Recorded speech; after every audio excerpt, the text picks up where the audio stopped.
This morning, a childhood memory came back to me. It's not one I forgot, it's just I haven't thought about it in a long time.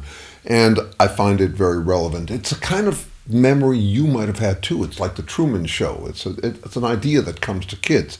I remember exactly where I was. I was probably maybe 6, 7 years old, something like that. And I thought that there might be some kind of gesture that I could make that would grant everything to me, all of my wishes come true. I remember thinking, yeah, maybe, there's just like this sweet spot, this place you land and you win it all, like the sweepstakes or something like that, or like a lottery. And I thought of that there was no way to know which gesture it would be, and there are so many gestures, but you could land on it. It's maybe like that game Chutes and Ladders or Snakes and Ladders, where you land on someplace and you get all the way to the top. Or maybe like the game Candyland, which we all played, or many of us did, where you can land on a good spot and you are granted everything.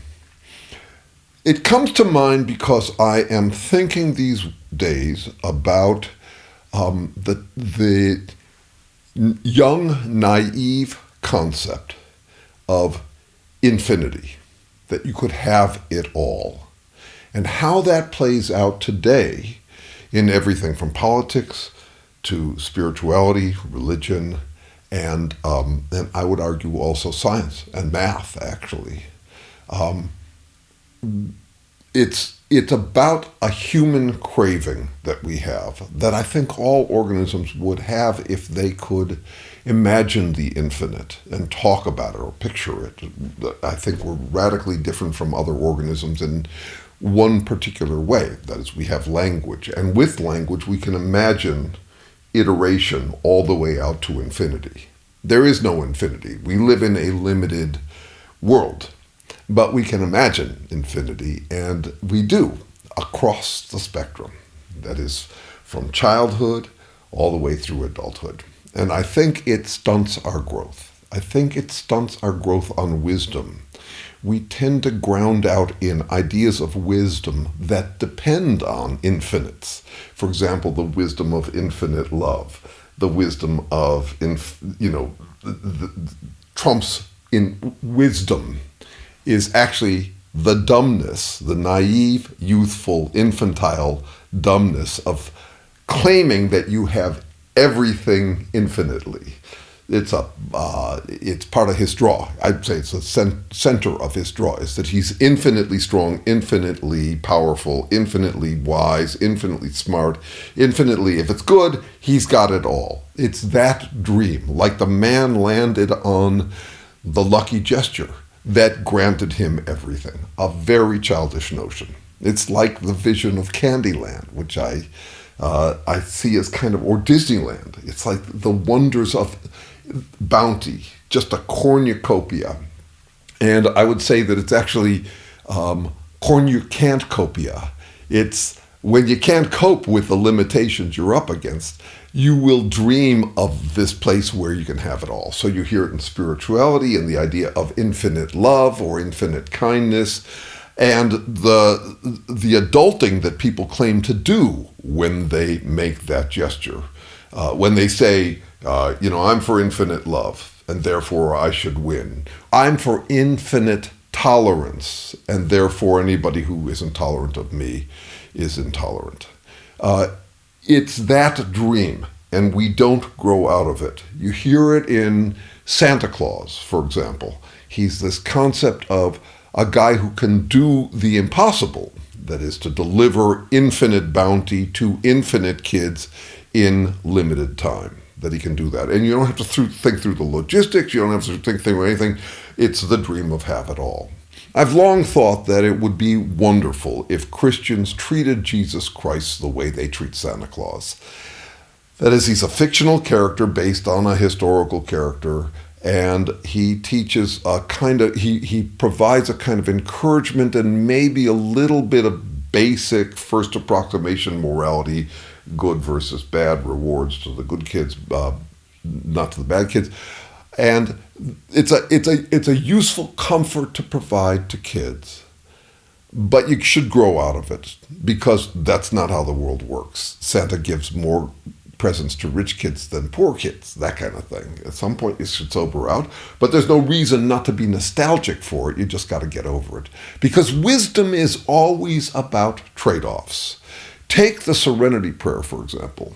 Grant me the serenity to accept what I can change, the courage to change what I can, and the wisdom to know the difference. Now, from my perspective, it's a little dicey when you start talking about the wisdom to know the difference. What do you actually mean there? From my perspective, there's accumulated wisdom to know the difference, when to be courageous, when to be serene. But there's also wisdom in the questing, in the prayer itself. That is the want to know better how to handle the trade-offs. And it's also interesting to me that serenity sounds like something you should have infinitely, and courage sounds like something you should have infinitely, but the thing is actually talking about trade-offs.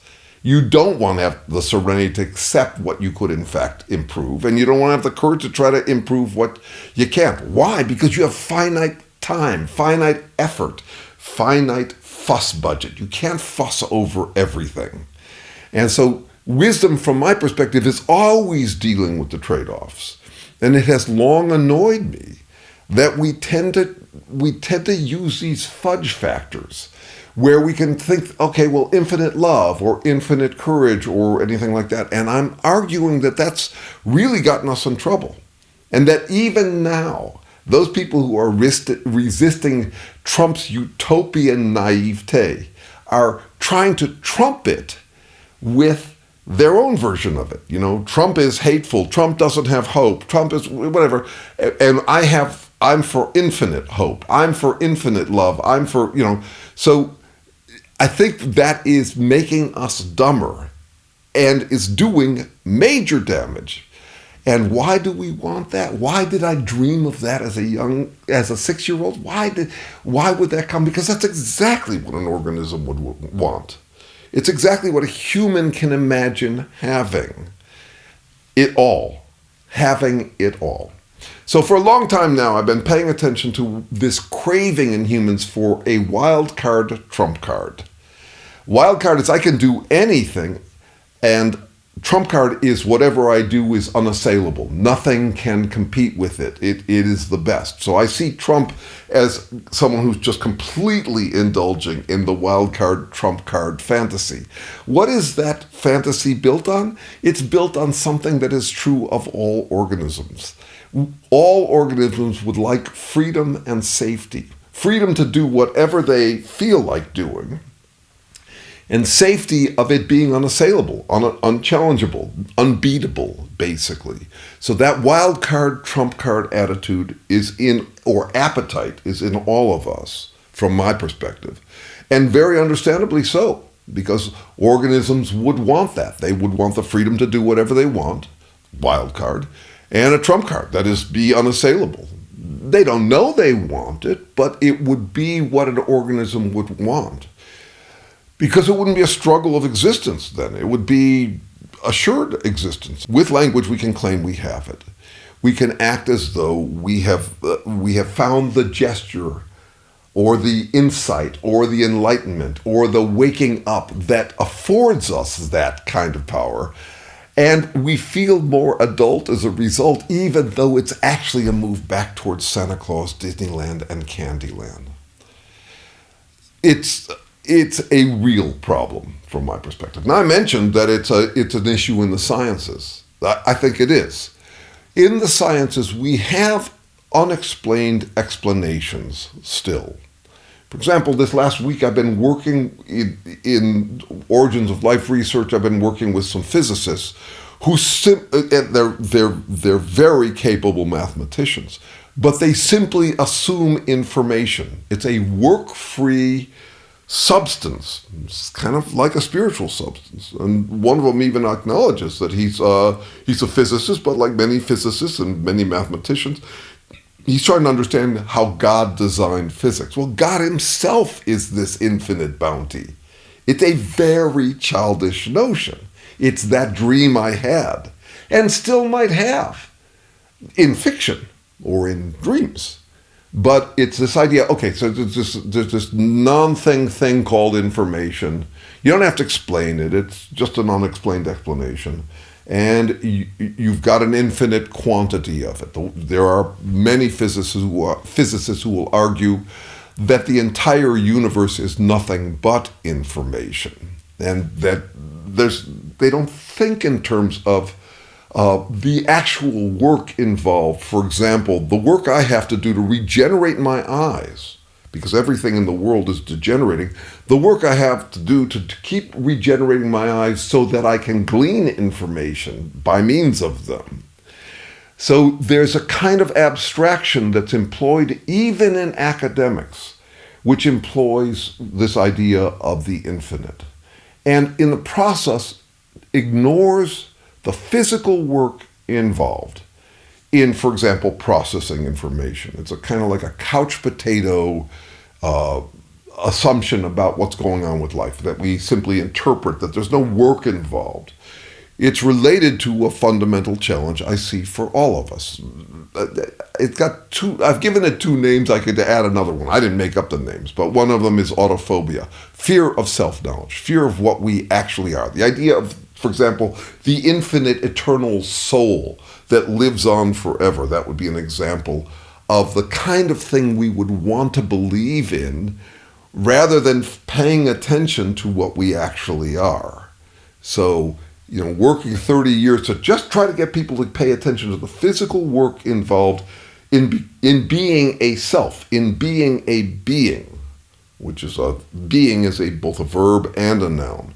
So I have to actively regenerate myself in order to remain a being. I have to be in the business of being, the verb, in order to remain a being. Which is also related to the second term, seplophobia, fear of decay. I think this is just a fascinating, overlooked, hidden problem in our understanding what the actual fuck we are, which is that in my research, I have to be able to, in the research I do with academic colleagues, we have to be able to explain how selves emerged within nothing but dissipative chemistry. Every kind of organization or configuration, constraint, like I am, I assume I'm a constraint. That is, I keep my matter, the physical matter I am, within a relatively limited or narrowed range. I keep my guts from spilling out. I keep my shit together. So that's ongoing work. And why do I have to do it? Because everywhere in the universe, order, a system like me, tends to fall apart. So I have to be able to explain, with no smoke and mirrors, no infinite abstractions, like information, like people talk about DNA as information bearing when they're very vague on what information is. It's this substance that you can pour into molecules like DNA. I have to be able to explain how you could ever get a configuration, a constraint, limited, bounded possibilities, how you could get that emergent from nothing but things falling apart. So here we are, 3.8 billion years of continuous lineage of organisms keeping their shit together. How would that ever start? And I don't get to use the smoke and mirrors to do that. So the two terms I've mentioned are autophobia, fear of self-knowledge. I need to maintain, people need to maintain a sense that they've got something infinite about them. Seplophobia, fear of decay, the fact that I am decaying all the time and have to regenerate myself in order to stay in the game. For example, generating 330 billion new cells every day, how you'd ever get that. And the third term that I just added this morning is another common enough term, ergophobia, fear of work. Because when you imagine this wildcard, trump card, you become like Trump. You imagine spreading this infinite good, this infinite value, this infinite resource everywhere in the world. What I noticed most in that wonderful debate between him and Kamala Harris was that he talked like Superman. He talked like a comic book character. I will solve it. I have infinite control. I can do anything with my magical, infinite superpowers. And the fact that we voted him into office is a perfect illustration of how attractive that idealization, that naive idealization is. That he's got these infinite superpowers. That I have a sense that very few Trumpists actually got beyond chanting the exulting "Make America Great" to think about how you actually do it. It's as if the goal magically becomes the plan and the plan magically succeeds. That's the kind of child talk that would be in us all. We'd all have that tendency. I hear it in my leftist liberal friends, in my spiritual friends. I hear it in the mathematicians and scientists I work with. We don't want to think about the work involved. We'd rather just use unexplained explanations, wildcard, trump cards, to say, well, that solves it. It'll happen by God's will. I mean, there's plenty of debate about what God wants, but I have yet to hear anyone in the theological world actually try to figure out how it works. How does God's will power enter into the physical world? By what mechanisms does that happen? How does that work? And I hear that across our behaviors. So one last connection. Famous mathematician Kurt Gödel makes an argument that you can either have completeness without consistency, or you can have consistency without completeness. And a while ago, my research colleague, this Berkeley neuroscientist, biological anthropologist, basically a biologist and a philosopher at this point in his career, he points out that people prefer completeness at the expense of consistency. So we use these fudge factors, these wildcard trump cards, to claim a kind of completeness that actually the world doesn't afford us. It's very romantic. My definition of romance is the dream of happily ever after that lives in all of us and can never be achieved in reality. We have to figure out where to employ our work, that's basically courage versus serenity, what to let go, what to try to change, that kind of thing. We have to figure that out. Life has had to figure that out from the beginning of its existence. That is, where to focus one's attention, what to try to do, because you can't do everything. So this idea of just the absolute, meaning that it's some kind of, it's a good that you can claim to somehow represent, and it is completely free. It's completely open to interpretation and completely uncorrectable. Nothing can beat it. That would be a basic human appetite. The wild card, trump card. If we could only claim that, it's like having infinite wishes. It's like if the genie came along because you happen to do the right gesture at the right time, and the genie comes along and he grants you 3 wishes, and you say, well, I wish for infinite wishes. That's a childish notion. That's Santa Claus. That's Disneyland. That's Candyland. And it's also amazing to me how much it is used, how the infinite is used for self-serving finiteness. That is, since I am for infinite love or infinite tolerance, I beat you at the game. I get to decide that you're unloving. I get to decide that you're intolerant because I'm the guy who represents the infinite source of these goods. So it becomes a weapon. We have weaponized the infinite in our political and moral debates.